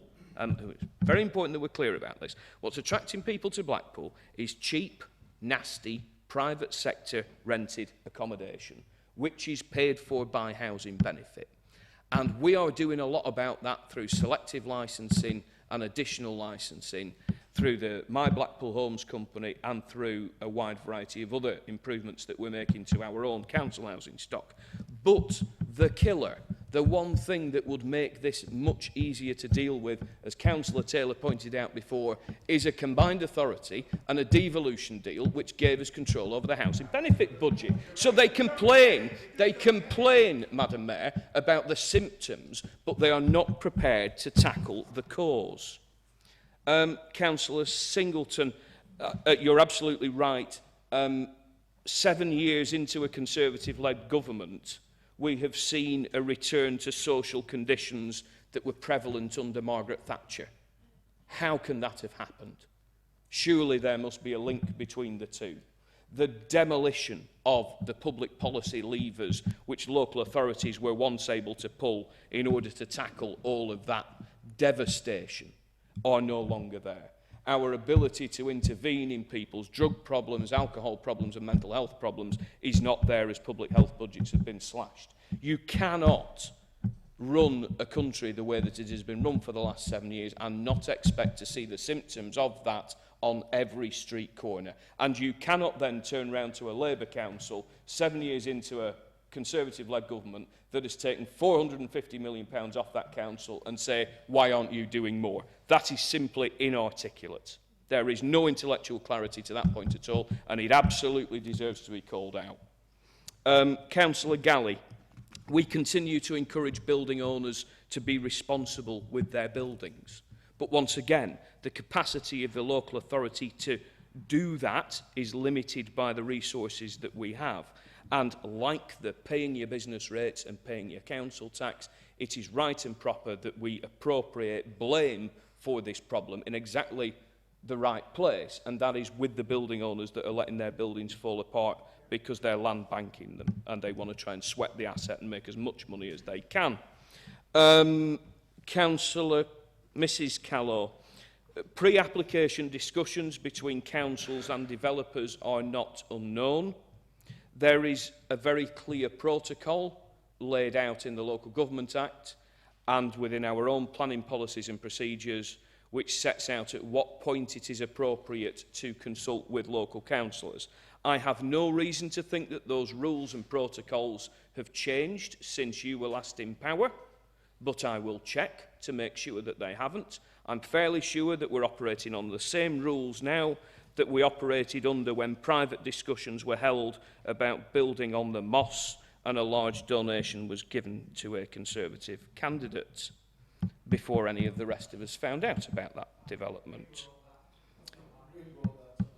I didn't suggest that you didn't. What I said was, and I'll say it again, I don't think the rules have changed since pre-application discussions went on between developers and others, and a large donation was made to a Conservative candidate.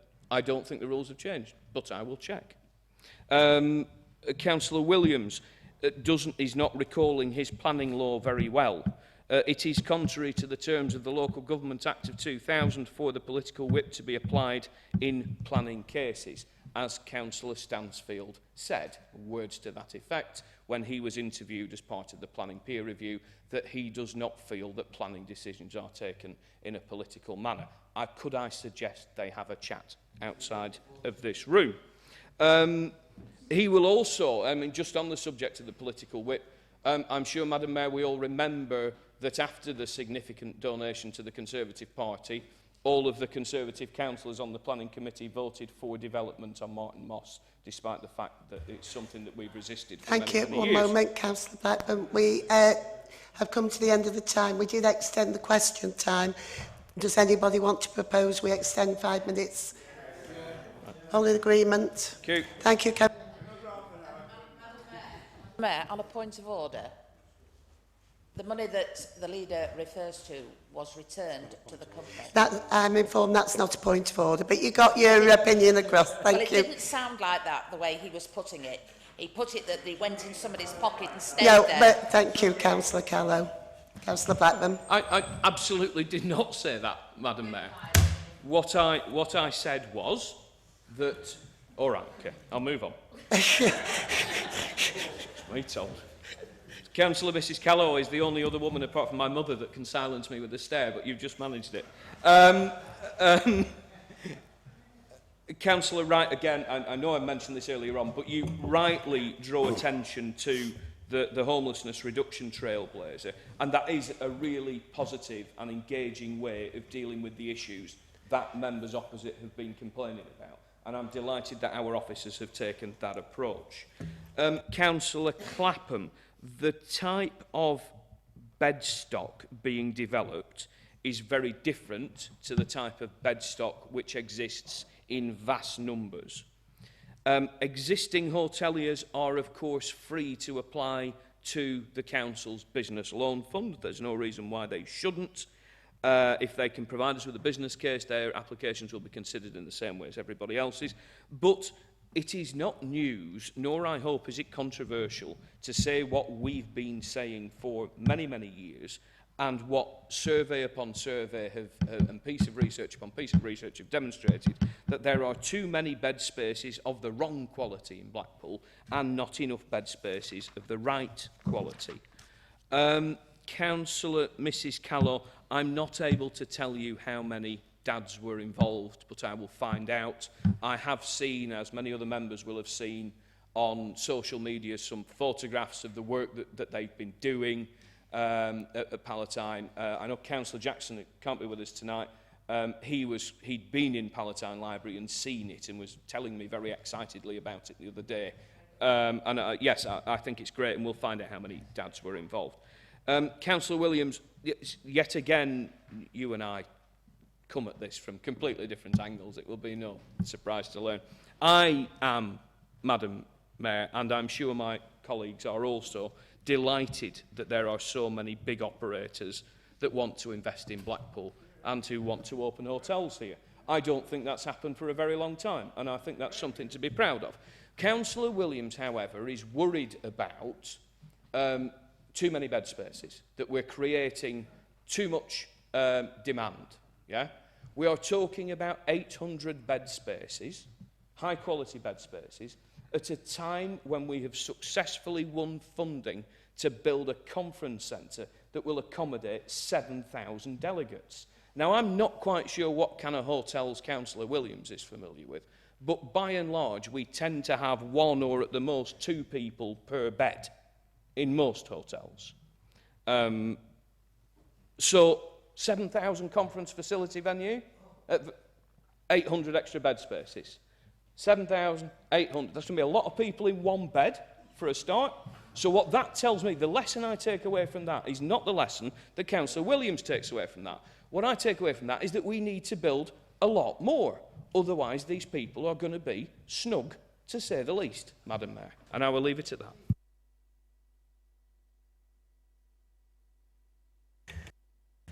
Thank you, Councillor Blackburn. We will now move on. You can have a little rest now. Move on to the Cabinet Secretary's report on resilient communities. Councillor Kane. Thank you, Madam Mayor. Thank you. Before I present the report, I'm delighted to announce that one of our staff, Anne Shellard, our early language consultant, was the winner of the Communication Champion Awards in this year's Shine a Light National Awards for Speech, Language and Communication. This was held last week and I'm really proud. The awards are organised by the Communications Trust, and Anne achieved her award in recognition of the work she has done across Blackpool settings in supporting communications needs of our young people in the town. And I've personally congratulated Anne, as Cabinet Member Kath Benson has personally congratulated, but I would hope that the Chamber would also pass on our congratulations. It's putting Blackpool in a good light and a difficult job. Anne replied back to me saying that she is only part of a team, but she was the award winner, and I think that, I hope anyway, that the Chamber would endorse those best wishes and congratulations. Yeah. And with that, Madam Mayor, I'll present the report as it's written and hopefully be able to answer. Yeah, it's quite long. I've got quite a long one there. It's the longest, actually, if you look at it. My report, that is, before you... I saw that look then. You see that look? I saw that look. Madam Mayor, I'm going to stop there while I'm ahead. Otherwise, you'll be having me up in front of the Standards Committee, and I don't want that. So, yes, it's a lengthy report, but there's a lot going on, and I'll hopefully answer as many questions that are put to me as I possibly can. Thank you. Thank you, Councillor Kane, I think. I think from what I heard, everybody in the Council Chamber on all sides agrees that we all congratulate Anne on her achievement and tell her very well done and unanimous from all the Council. Okay. Right. Any questions or comments on page 23? Councillor Tony Williams. Thank you, Madam Mayor. I report on the appointment of the new Director of Children's Services.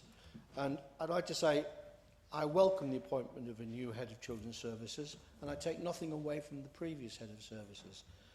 But I've got very serious concerns about some of our current practices which I've recently experienced. And I don't say this from criticism. I say it that we should note it. And I'll tell you what it was. In the last few days, I've been personally involved with a particular case involving a local resident and her 3 younger children. She's been living under a Section 47 notice issued by our social services, which was raised after a single report from her landlord. I fully understand that we have to act diligently on any report and always protect any child, and sometimes it's not easy to get that involved, as this will explain. The lady refused to let social services interview her children at her premises, as she was extremely scared we would be taking her children away from her. Instead, she repeatedly requested a meeting with the team, requests which were recorded on her phone, which I've been privy to listen to, but she was not granted this opportunity. On Monday, this Monday, social workers attended the children's schools without notifying the parent and interviewed the children in regard to how things were at home. 2 children in primary, 1 in junior. This upset the children quite badly, and that evening the youngest girl actually wet the bed. Yesterday I received a phone call from the acting head of service informing me that the case had been dropped, a decision which had been made by a line manager. During this whole incident there have been some disturbing occurrences, including a social worker writing to a relative of this lady, who was actually an elder daughter who lives elsewhere, referring to a mental illness by the mother. An apology was sent in regard to this letter, but the damage had been done. The same social worker called to see this lady when she was out and left a handwritten note on a scrap of paper to say she'd been called, which is totally unprofessional.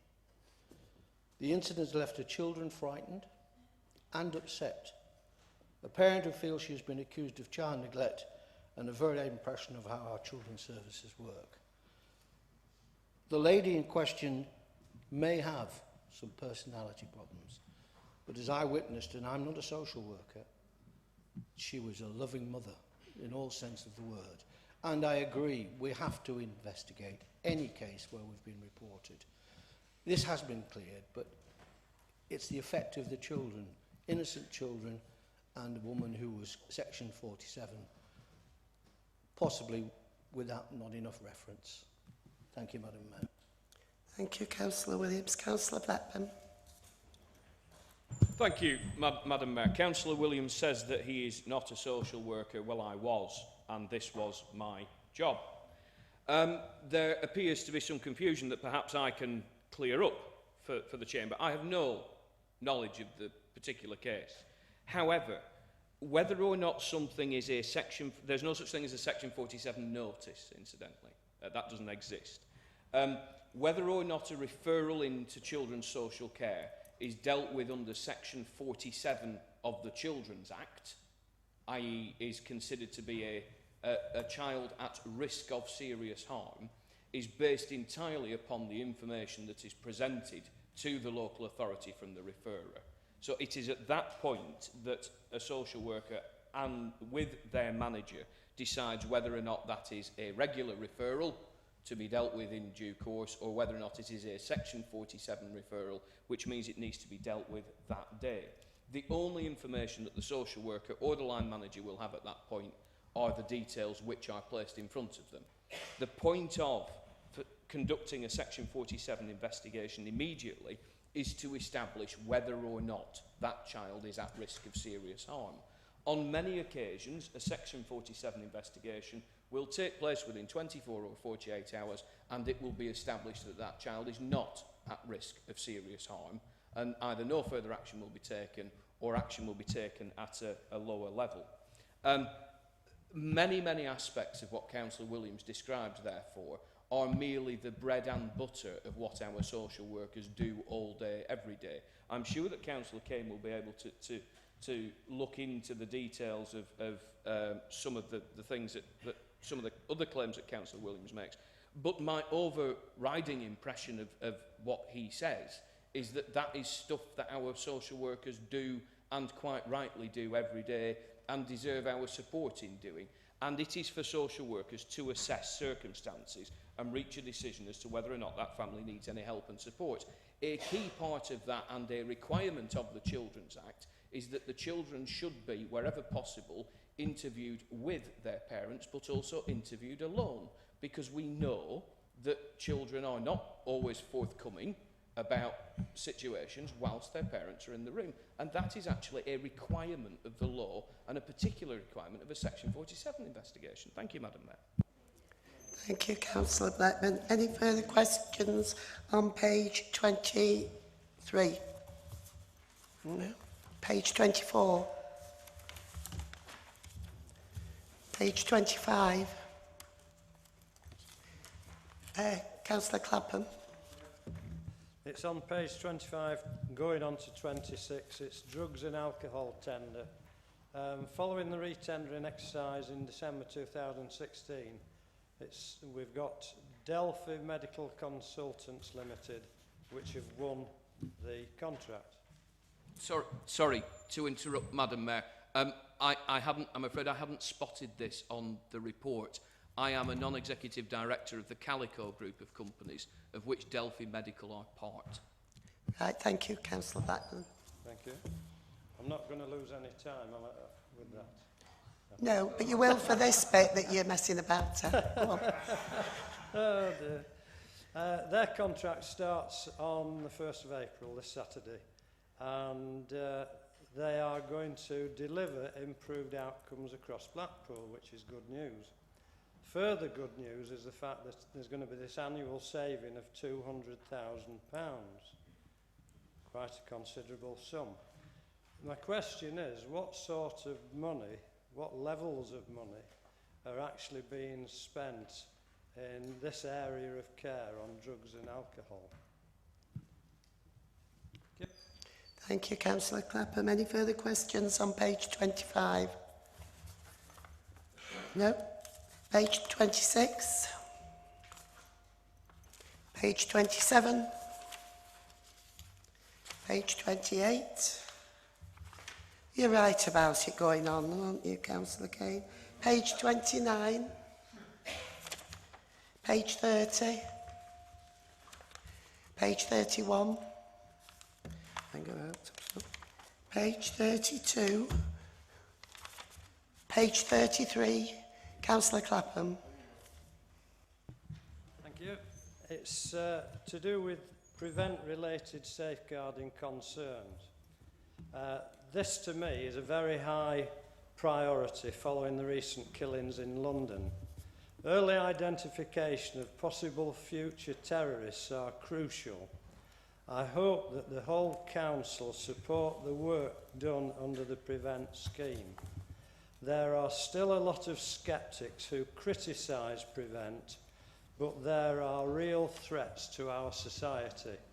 And through Blackpool Sixth Form College, I've been on 2 presentations on the Prevent subject, and they are excellent. And I know there's a lot of training done within the Council for councillors, but I haven't seen Prevent being put on the list. And I think we should all be made fully aware of that particular subject. Thank you.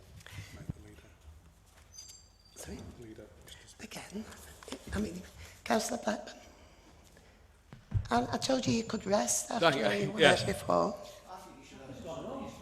Thank you, Madam Mayor. I'm not going to answer the question. I want to echo what Councillor Clapham has said. As part of my work with the LGA, I lead on the contest counter-terrorism strategy and the Prevent agenda. I work closely with the Home Office, with both ministers and civil servants, to try and work around the image problem which Prevent has and some of the misinformation which is out there about what Prevent does. And particularly in an area like this, what Prevent does is it involves itself with people who are at risk of radicalisation and far-right extremism, which, due to the makeup of our demographic here, is far more of a concern to us than any potential threat of Islamic extremism, radicalisation and subsequent terrorism. There is holding that role, therefore incumbent upon me to make sure that we do this here. And I'm pleased to say that all of the council staff that need to be trained in this have been trained in this. And a number of sort of additional and discretionary courses have been laid on. Councillor Kane deals with this matter in Blackpool and will be able to give a much fuller answer than I am. But I reflect on my statement right at the start of the meeting that, you know, this agenda has always enjoyed full support within this chamber and between our MPs, as they are of different political parties. And you know, it is incumbent upon us to unite behind that and to make sure that that is a sentiment shared by all of the people of Blackpool as well. Thank you, Councillor Blackburn. Any further questions on page 33? There's only a little bit on page 34, which is a continuation. Any general questions or comments to Councillor Kane? No? Councillor Kane, like to reply. Thank you, Madam Mayor. Didn't think we'd shut you up for that long of the time there, Simon, but there we go. Tonight's council meeting is brought to you by Councillor Blackburn. Yeah. You've already, well, you can sack me any time, but you've already given me a job. Right, sorry, getting back to the agenda, too much triviality there. Regarding the bit of Councillor Williams and regarding the Section 47, I'm not aware of that particular case itself. However, you do raise some concerns that I will look into. Quite heavily involved now with the children's agenda, as you can understand, with the challenges that we've got. Thank you there to the, you know, one thing I will say there, experience of Councillor Blackburn being a social worker, knows just exactly what our social workers are doing. And like I said at the beginning, you know, we've had some difficult cases recently. And one of the first things I do whenever I get word of this, I'm immediately speaking with either the ADS or the DCS or the Chief Executive, and one of the things that I always want to ensure is that our staff are doing a difficult job in difficult circumstances. And I always want to make sure that the staff are also given the support that they need as well, because when they're dealing, it's not just a job to some of them. And I think that, you know, a credit to the social workers that go out in extremely difficult circumstances. And yes, they are dealing with an initial, what they've been reported, and sometimes they have to look into those issues. And, you know, where we can, we will support them. What I will say is that the current interim DCS is meeting regular with Diane. So Gani and Diane are meeting. They've got the same agenda. They've already identified a lot of issues. And some of it, you know, with all due respect, we've got all our people running around really, really busy. Are they doing the right things at the right time? Sometimes the mistakes are being had, and what I will say is that there's going to be some fundamental changes in the way that the frontline staff are supported through the line managers and through supervision. That'll all come on stream. There's not going to be vast changes in the next couple of weeks, but when Diane comes, and what we're saying, and to reassure the staff on this, is that, you know, Diane and Gani are working together. They meet regular, and what Gani's introduced up to now, Diane is fully behind and fully backing, so there won't be that change and whatever. Any cases that, you know, that come to light, you know, they are investigated. We have done some changes, and one of them, you know, I've got to say is, it was mentioned earlier about a number of children that are looked after. I've already previously said that each and every one of those cases are reviewed on a regular basis, and I'd rather somebody come in and be looked after rather than being at any risk. However, that doesn't say that that's the immediate answer, and in some cases it's been the easier answer, rather than going that extra mile and doing an extra report and preventing. And part of it, the new strategy is, how can we, as a council, put the support around that child, because the child has to be the centre of every decision that we make. What impact does that have if we remove a child, even for a night or a week or whatever? So there's a lot of work going on. Some of it refers back to basics, but believe me, I'm hoping that with the current interim and the new DCS, we'll see a fundamental change, and I'm hoping that that'll be very, very soon, so we can see some significant changes and putting the child at the centre of everything we do, and that might mean extra support in the home. So we'll carry on doing the good work that we can. Councillor Clapham, you mentioned about what is being spent, the current spend. Can't even read my own writing, I'm getting your problem here. What's currently being spent on 25? On the drug and alcohol. We're saving £200,000. I'll get back to you on the breakdown there. I haven't got the figure with me, but I will certainly get you a breakdown of what we're spending on the drug and alcohol, so I'll respond in, as soon as I possibly can. You mentioned about the prevent and safeguarding. Picking up on, I'm really glad that my leader here leads with the LGA on the work that he's doing on that. The prevent strategy is crucial, and training, Councillor Blackburn pointed out that training is, all staff are trained, and I chair the member training panel, so that's something that I'll take on board and certainly put on the agenda next time we have the members training panel. And it's not just the prevent strategy.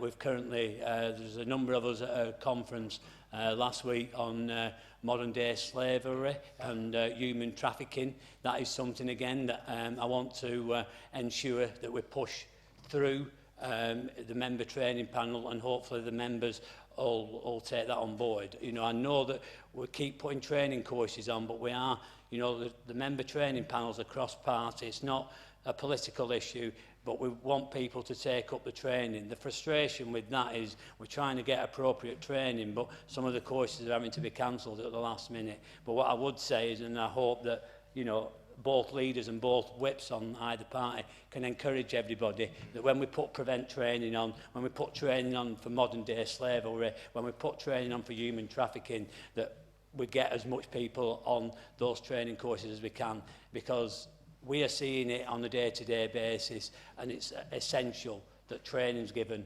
And I hope then, like I say, that the leaders and the whips will encourage. I'm along with your colleagues that sit on that member training panel, are sometimes quite limited, but hopefully we can get that cross-party commitment to encourage people to do any training that's on, you know, training like that. The one thing that I will say is that the ongoing training has been taken up by every member, is like the child sexual exploitation. And the dementia training was another one that was well attended by people. And I think that those, because we're coming in contact on a daily basis, each and every one of us, it's identifying what's essential training, what's preferential training, but wherever we can, you know, if we've got an opportunity to put training on, if we need to bring people in, and especially on these situations, the prevent and the other strategies, you know, it's crucial. The more people get to know the message, the better it is. So I just welcome that, you know, that when we do introduce it, that we'll get some good participation. Okay, thank you very much. Thank you, Councillor Kane. We've now got the Combined Fire Authority report. The representatives, Councillor Williams, do you wish to report on anything or say Thank you, anything Madam about the Mayor. report? Just that members accept the report, and my colleague Alan Matthews also on the same committee. Oh, well, I wasn't sure. You're welcome to do it, Alan, if you wish. All I'm going to do is ask members to accept the report and the excellent work that the Fire and Rescue Service is doing in Lancashire. And can I refer you to item 5 on page 38, which refers to an early day motion scrapping all school sprinklers. This is a motion that we are totally against, not just in the Fire Authority, but there's Conservatives as well. The Conservative members on the Fire Authority and the Conservative members within this council are totally against the total scrapping of fire sprinklers. It's a stupid idea. I don't know who brought the early motion up, but they want to think again. Thank you, Madam Mayor. Thank you, Councillor Williams. Councillor Matthews, did you wish to speak? Thank you, Madam Mayor. I was going to make... I'm not forcing you, Councillor Matthews. You what? Come on, Madam Mayor. Talk to me. What do you want to say? I don't wish you to say anything. You are one of the other representatives on the Combined Authority. Yeah. Do you wish to say anything further about it or not? I was going to reiterate what Councillor Williams said about the scrapping of the sprinkler systems in school. As we can all remember, a number of years ago, Devonshire Road School was burnt down very tragically, that 100-year-old school there. And the new schools that were built in replacement for that had to put sprinkler systems in. And I think it was as a result of that they were enhanced throughout the country. And I think it's ludicrous to just say any new builds don't have sprinkler systems in. We maintain the safety of our pupils at all time and at all costs. And I'd just like to say this evening that over recent weeks there's been a number of tragedies. The leader of the council has already referred to the London tragedy. But I'm thinking about the one on the Wirral just recently this week, closer to home. And the safety authorities, the police and the fire authorities and the firemen all attend these things and put their own lives at safety. And I think we ought to pay due regard to them for this. I mean, it's a job that we take for granted every day, but we see it every day. We see tragedies every day. We see it on the motorway, we see it in people's homes, and I think it's a tremendous job that the firemen and the services do, and I think we ought to pay tribute to it. Thank you, Councillor Matthews. I'll go through page by page if anybody has any questions or comments. Page 35. Page 36. Page 37. Page 38. Page 39. Oh, sorry.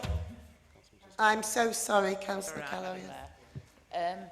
This scrapping of school sprinklers, many years ago I served on the Fire Authority and we had meetings with the insurers who told us straight that they wouldn't insure schools that didn't have the sprinkler system built into new buildings. They appreciated that some of the older schools didn't have them, but they said if councils built schools and didn't put the sprinkler system in the building, then they wouldn't insure them. And it only costs something like 120,000, which isn't much when you think that to build a school, you're perhaps costing you millions of pounds. And it is absolutely vital that we keep this system going. And I don't know whose harebrained scheme it was to bring this early day motion. I'm not bothered what political persuasion they are, if the Tory or the Labour or whatever. I just think they've not thought it through, Madam Mayor. But I just wondered as a council if we could put it in writing, supporting the Fire Authority at Lancashire County Council. The Chairman and the Chief Fire Officer have agreed to support a writing in.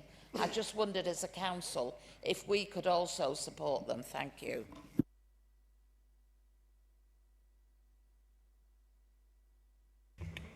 Right.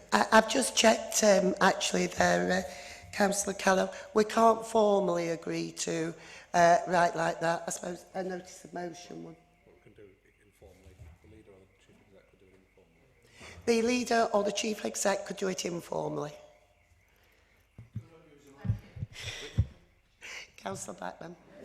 Which I'm more than happy to do, Madam Mayor. However, I have just called up on my telephone early day motion 468.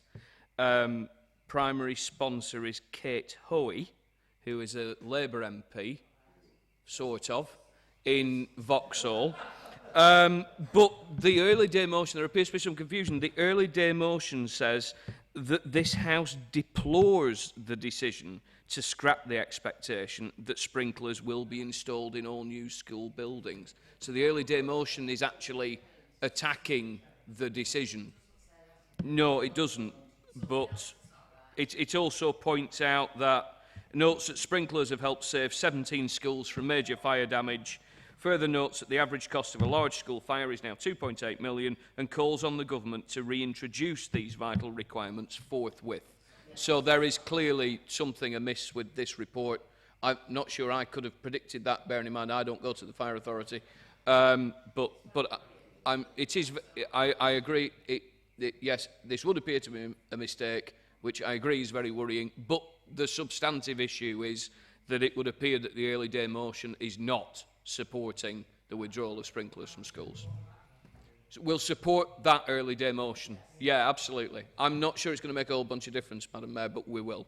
Yeah, hopefully, once they realise that Blackpool Council's right behind it, they'll change their minds. They'll do it. It's worked so often in the past. Oh, yes, countless times. Right, so we scrap writing protesting about the early day motion because now we all agree we're in agreement with it. Thank you. It's, I think the representatives on the board ought to mention that either, I'm sure you know when you've been there what the discussion was, but either the discussion was very badly wrong or the minutes are. This was as presented, Madam Mayor, so I will be writing to Chief Kenny and explaining what we found out. Thank you, Councillor Williams. Any further questions, comments on page 39? Councillor Mitchell. Thank you very much. I always try to add clarity to proceedings, as everybody knows. I've done some brief research on this subject, and actually the 47 MPs who voted for this EDM motion, which is actually for the maintenance of school sprinklers, and against the harebrained scheme to do away with school sprinklers. Harebrained scheme is contained within something called the BB 100, which is actually a government regulation. That might be something to do with the reason why, out of those 47 MPs who voted for this early day motion, only one of them was a Conservative. So we're asking who the hair braid scheme came from. I think we know the answer now, but we shouldn't score political capital. Let's all join together. Let's forward the resolution to maintain school sprinklers in schools. Please, let's not adhere to this dreadful BB 100. Yeah. Thank you, Councillor Mitchell. There's nothing more on page 39, page 40,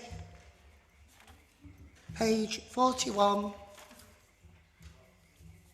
You have the right to reply. Do you wish to say anything, Councillor Williams? No, nothing to reply, but just thank you to the leader for and Councillor Mitchell for clarifying that point. And whoever it was, on which side of the chamber, came up with that stupid decision, wants firing. End of. Thank you. We move on now to page 43, the chairman of the Audit Committee's report, Councillor Galley. Do you wish to speak? Thank you. Thank you, Madam Mayor. I just want to check that's not like the Mayor's car alarm going out there. It's very consistent. Right. It has been wonky, yes, oh, right, yeah, the alarm on it. Right, good. It's, no, it's not us that's on fire or anything, or being burgled, is it? Man, they'll hear the hot air and they'll go out good. again if they're burgling. Right, brilliant, thank you. Right, I better get started because I've lost a few seconds already. All right, thank you, Madam Mayor. I just wanted to say a big thank you for giving me the opportunity to present the work of the Audit Committee over the last year. For those that don't know, the role of the Audit Committee is very much to identify the problems and then send them to scrutiny to fix. So it's a key part of the scrutiny process. And in the last 12 months, we further consolidated the work that we did in our first year after being evolved from the old Finance and Audit Committee to the Audit Committee. And we've consolidated that by the addition of a very excellent Vice Chair in Councillor Elms, a targeted training programme to all the members on the committee.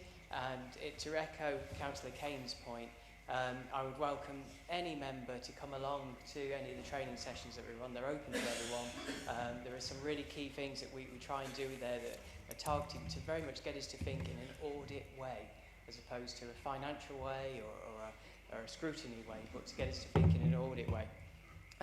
Our achievements then are very much drawn from that, have been based around trying to push for a strong whistleblowing policy in terms of awareness of it for all members. So again, we'll be continuing to push that through the members working training programme and encouraging members to attend that through the whips. The other thing that we've done this year that we haven't done before is that we've delivered in terms of the review of the annual governance statement, a mid-year review. And through that, we've allowed officers to come and present and feel remind where they are in their programme, and certain areas were identified. One of the things that members on the committee approved in order for it to come to full council is the introduction of an independent member, which will come to full council in due course. But members were very keen to see that happen. Through CIFRA, the committee has the power to invite directors of different departments where we have concerns about audit-related matters, be that a framework-based or policy or structure or value for money-based concern that the audit process has picked up. We invited directors covering light pools, selective licensing, and we also have an invitation pending on the new Director of Children's Services once she has herself established in that role. So it's been a very good year for us. We've tried to put audit on the map. We've tried to encourage all departments to think in an audit manner, because our key role is really to deliver a framework that provides reassurance that for all staff and members of the public that their pound is being spent in the best possible way, that we are delivering value for money as a council. So I'm happy to take any questions. Thank you, Madam Mayor. Thank you, Councillor Galley. Any questions, comments? Page 43. Page 44. Page 45.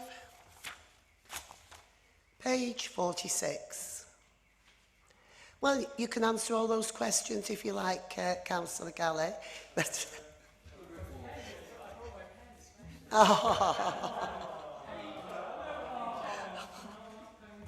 oh dear. Thank you for the report, Councillor Galley.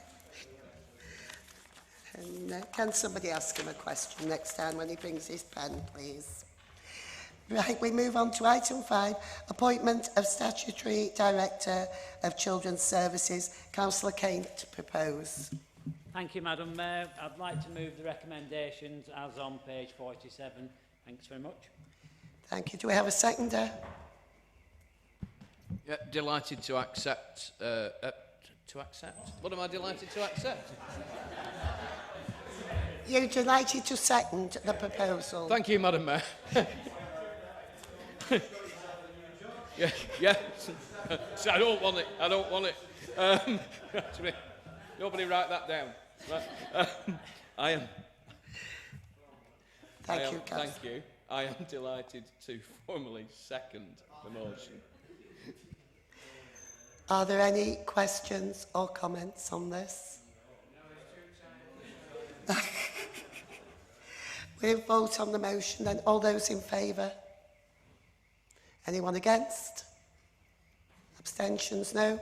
We are unanimous. Thank you very much, councillors. Item 6, the pay policy statement, pages 51 to 55. Councillor Blackburn to propose. Madam Mayor, I'd obviously read this through line by line, but I'd obviously missed the line where it just stated it applies to all members of staff. I had read it, interpreted that it was in relation to the senior level of staff. My partner is an employee of the council, so I believe that I should belatedly declare a personal interest. I would advise that wouldn't be an interest in the circumstances. A pay policy for the whole staff, so not particular for yours. Thank you. Councillor Blackburn. Thank you. Good try, Councillor Williams, but you'll stay to the end like everybody else.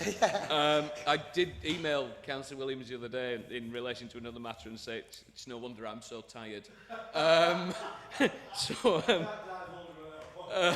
But you see the impact that it's having on me already. I forgot what I was supposed to do. You are now proposing. I'm moving the pay. I'm moving the. It's one of those nights where you really hope that the internet connection isn't working. I am delighted to move the pay policy statement, Madam Mayor. Thank you. Do we have a seconder? Formally second, Mr. Mayor. Madam Mayor, sorry. Oh dear. Does anybody have any questions or comments on? All those in favour? Sure. Against? Abstentions? The motion is carried. Thank you very much, councillors. That is the last item. I declare the meeting closed.